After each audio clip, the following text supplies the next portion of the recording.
Hello, A Day with Caleb. We are back with a pickups video, kind of a little bit of everything. We have one Warner Brothers update movie. Didn't have enough to do a third update video, just threw it in this one. We have some games, some free stuff. That doesn't happen too often. I mean, it does, and I'm very thankful for those who have given to the cause, so to speak. But doesn't happen on the regular, especially from eBay, which these are. So that is very cool. We'll start with the game, the Star Wars Heritage Pack, 7 classic games. And it includes Force Unleashed, Jedi Knight, Jedi Academy, Jedi Knight 2, Jedi Outcast, Knights of Old Republic, Star Wars Knights 2, the Sith Lords, Star Wars Republic Commando, and the one I'm most excited about, Star Wars Racers. Who played Star Wars Racers back in the day on N64? That was the place to be when you were a kid growing up with N64.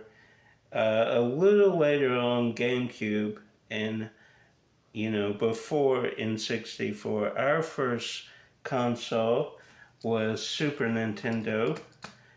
And going to our grannies, we would play the original Nintendo. That was pretty neat. It would get pretty intense. The older cousins dominated Super Mario, and us little children had to wait until they died, which rarely happened.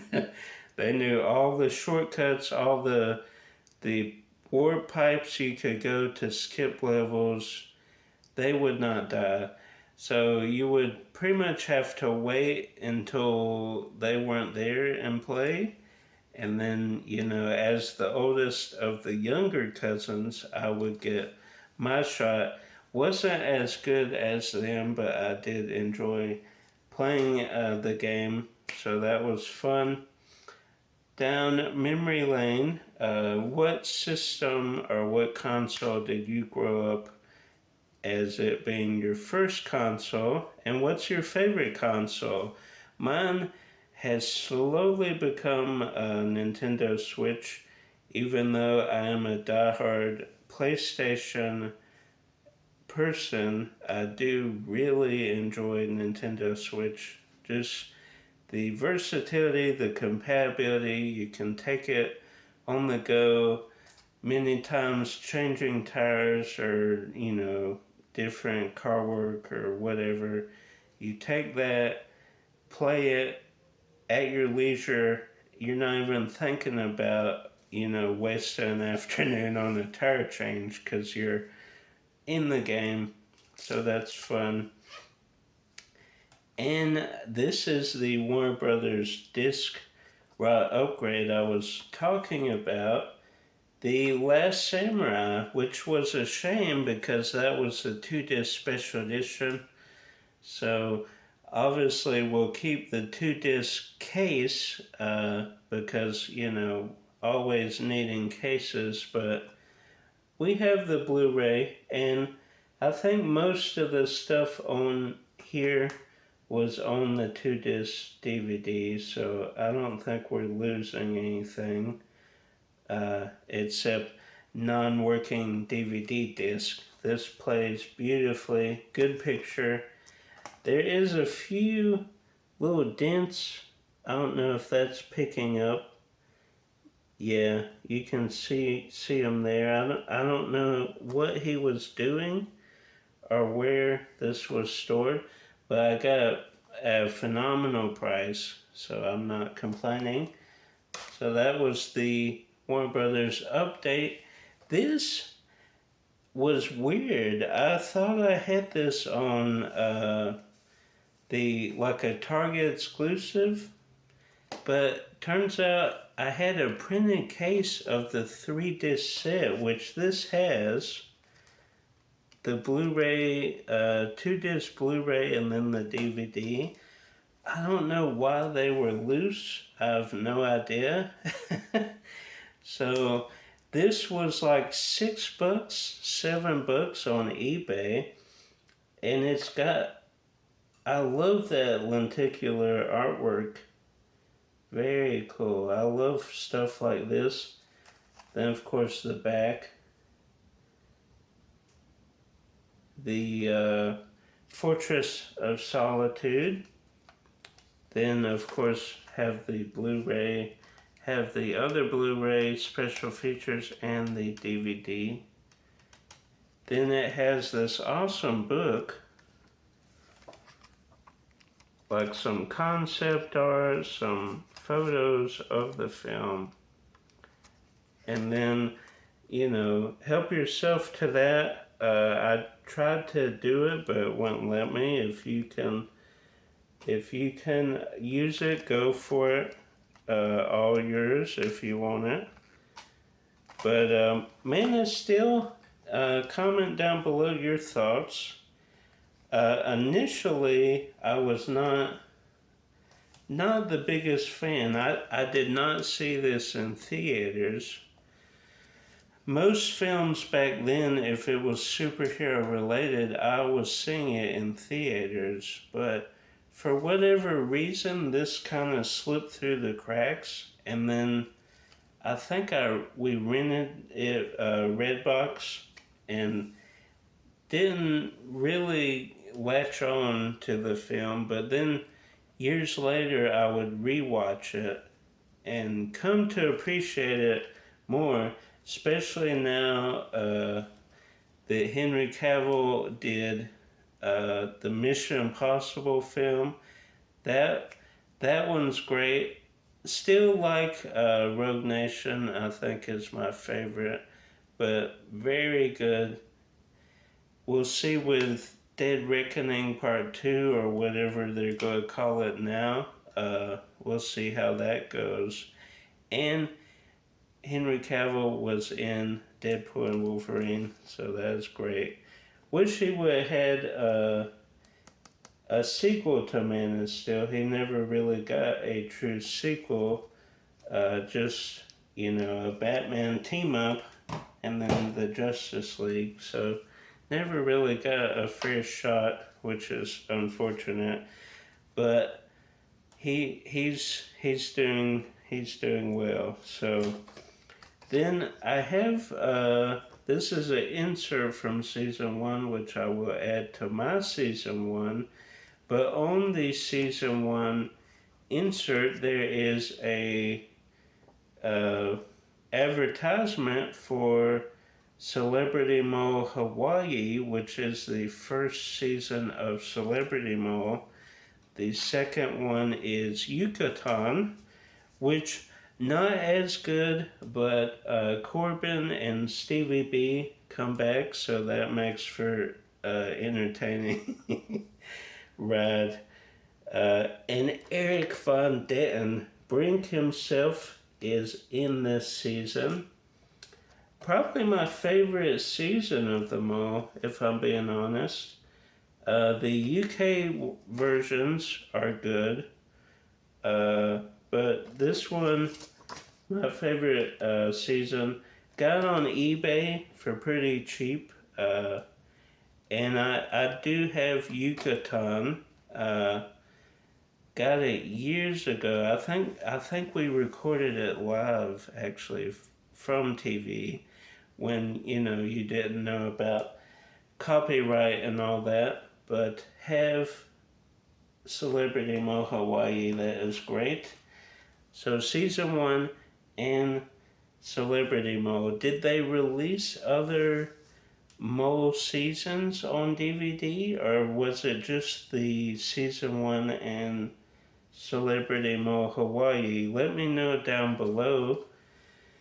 Then 4-movie collection, Scenes of a Crime, Relentless, No Mercy, and Where Sleeping Dogs Lie. I was missing Relentless. I have 2 through 4 on VHS. Did not have the first one. So now I'll say it's complete, even though this is separate from those VHS. We'll call it complete. I was on the lookout for the first VHS, but it's so hard to track down. And same with what's the Death Wish? Not the Bruce Willis. Is it not Pierce Brosnan? Charles Bronson. The original Death Wish.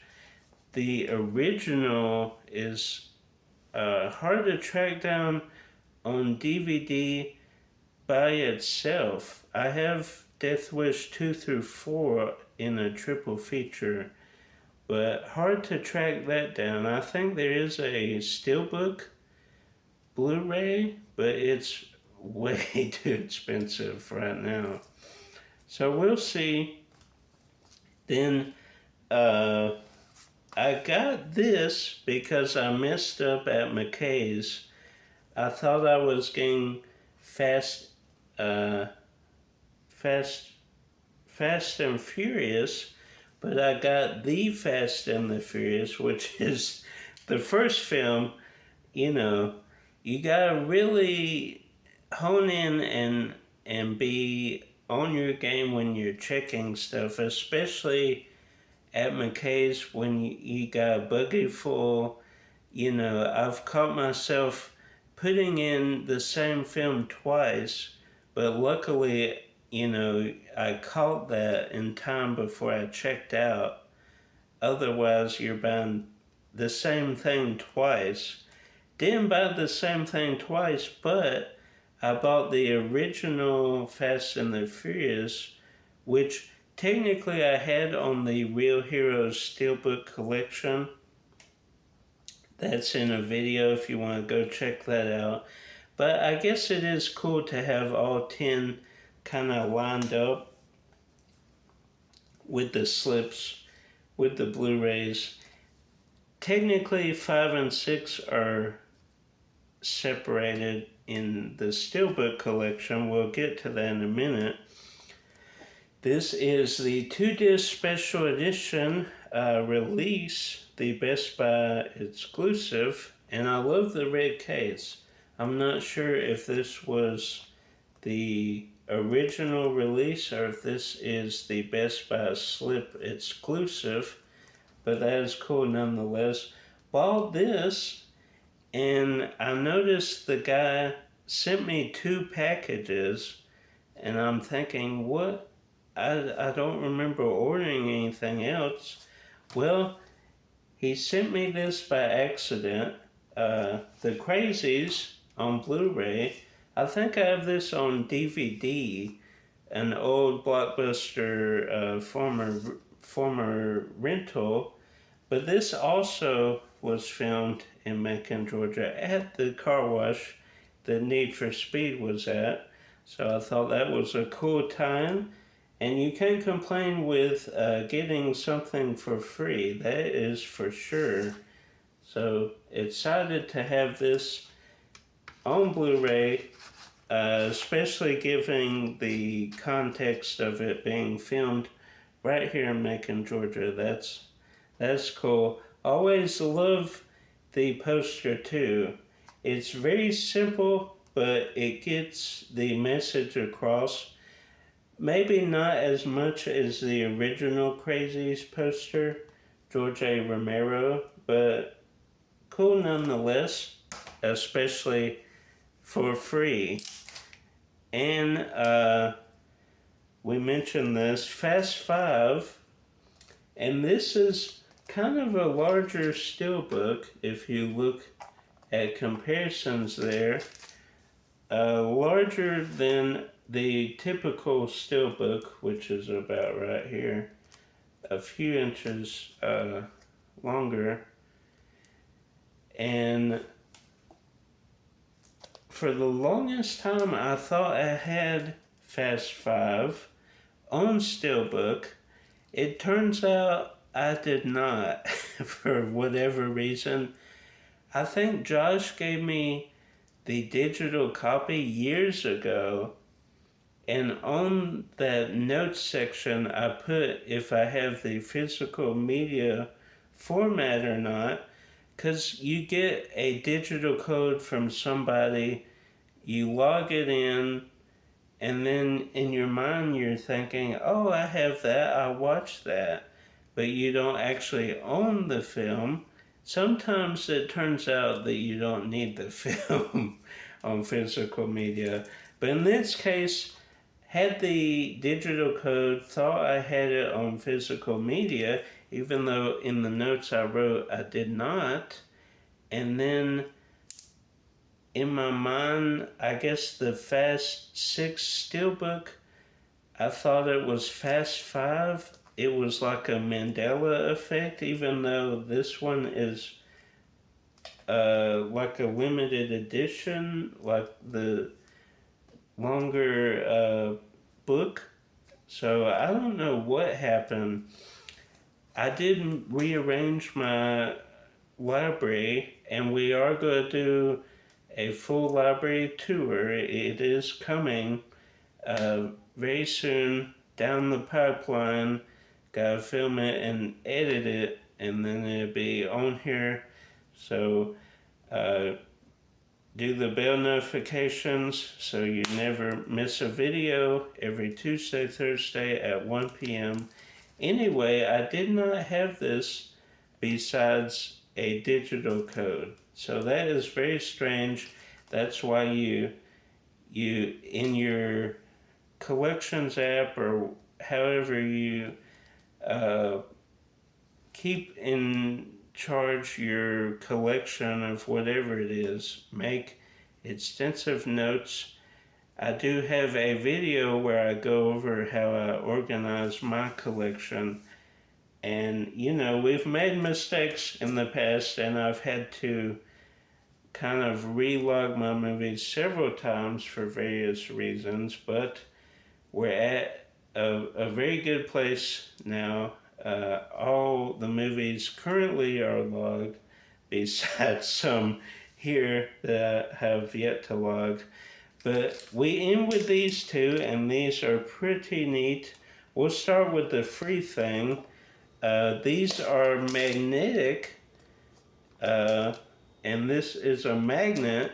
So the lady who sold me this had this listed, but I guess when she put everything together, this kind of stuck to the steelbooks. So I got another free thing, even though I'm not a big magnet collector or anything like that, but this is pretty cool. You have like the emotions of Star Wars, and I think this came with the Rise of Skywalker.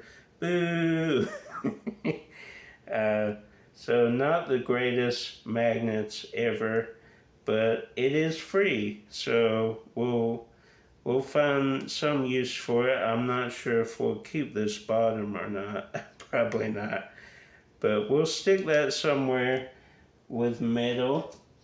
And then probably the two coolest things besides the Man of Steel and the Celebrity Mall Hawaii, we have the Disney Plus shows. I have WandaVision and I have Loki. I think Loki and WandaVision I got from a Facebook Marketplace guy, and there will be a video shortly of my new batch from him.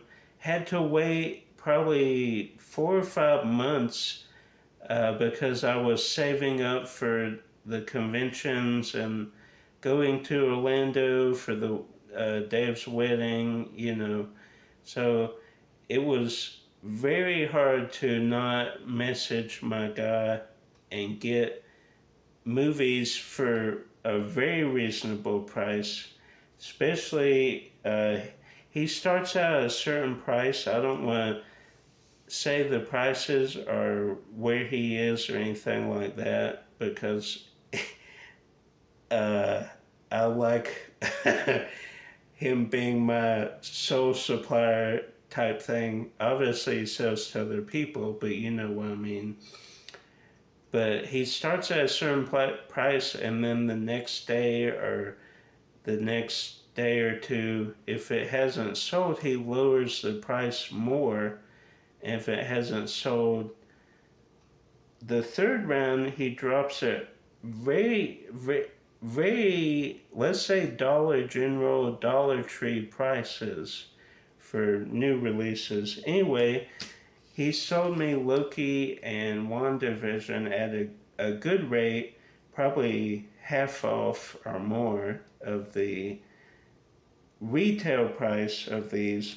But these are one on, this lady was selling these two, Obi-Wan and Andor. Obi-Wan and Andor skyrocketed at the last second. I think it went up past what you would pay at Walmart, which is like $38, $39. These I got for $20. Couldn't believe no one bid on these things. You know, not the greatest shows ever, but they are pretty neat, especially Moon Knight, a very unique show, a very visually stunning show, and not something Marvel or Disney does very often, so I do appreciate it. I wish they would do a Werewolf by Night release, physical media release, with the black and white and the colored.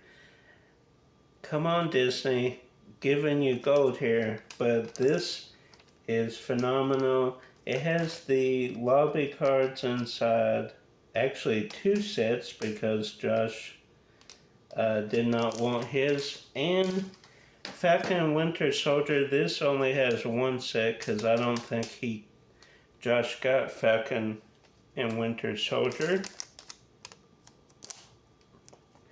but not my favorite Marvel show. It does beat Echo, which was not a high bar to clear, but you know, decent. I do like Sebastian Stan.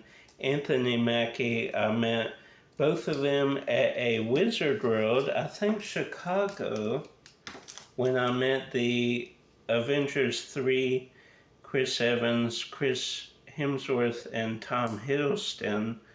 I think I met Anthony Mackie there, and I want to say Sebastian Stan was there too, because I think they did a Avengers panel.